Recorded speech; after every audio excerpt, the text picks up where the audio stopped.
Hello lovelies, welcome back to my channel and welcome back to yet another amazing recipe.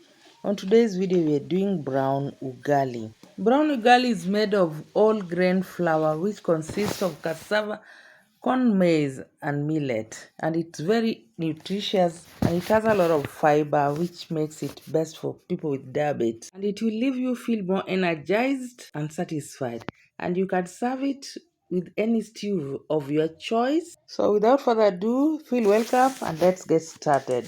Add some water in a sufria and then put it in your stove.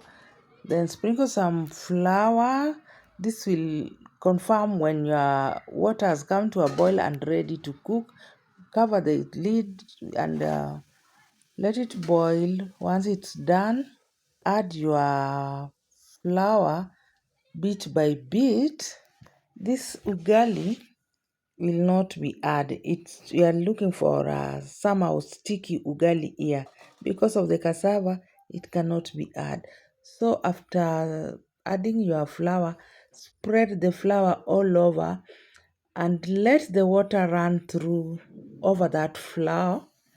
That is to confirm your water was really boiled and ready to cook. Then start stirring your ugali with a wooden spoon. I would recommend wooden spoon for this ugali, and also this kind of a pot, not a non-stick. So I will stir as you break the lumps until everything has come together, and adding flour little by little, and make sure your ugali is not firm. We are looking for a sticky ugali here. Because of the cassava, it will not be a firm ugali. So as you stir and break the lamb, make sure your heat is on a medium high to make your ugali cook well. Don't cook your ugali in a very low heat. Then leave it untouched for 1 minute to trap more heat.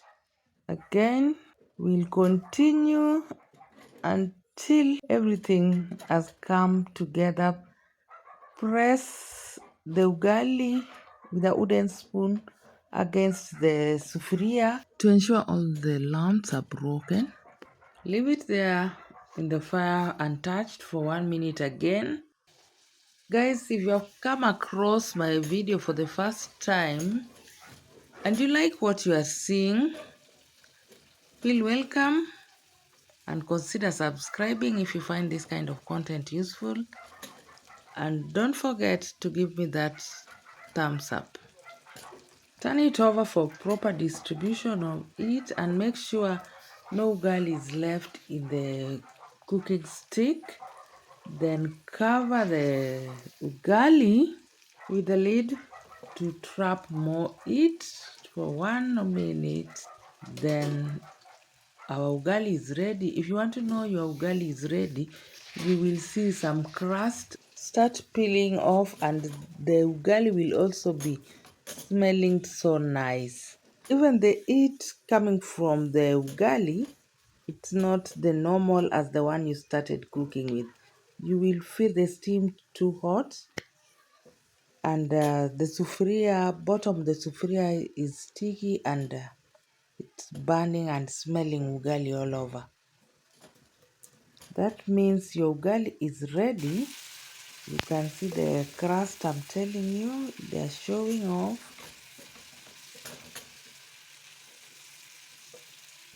Try and scrape all the ugali in the spatula, wooden spatula.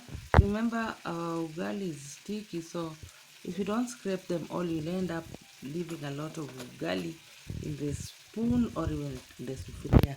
My ugali is ready and I'm taking it out. You can see how well it's cooked. Look at the sufuria. The ugali is well cooked. Dip your wooden spoon in water to shape your ugali to look presentable. We all like well-shaped ugali, and the shape of ugali is round. The ugali is nicely done. Thanks for watching my video up to this end.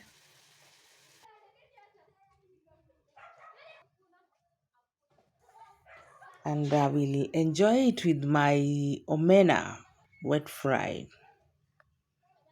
So if you like this kind of video, don't forget to give me a thumbs up and also subscribe if you haven't. It was nice hanging out with you guys.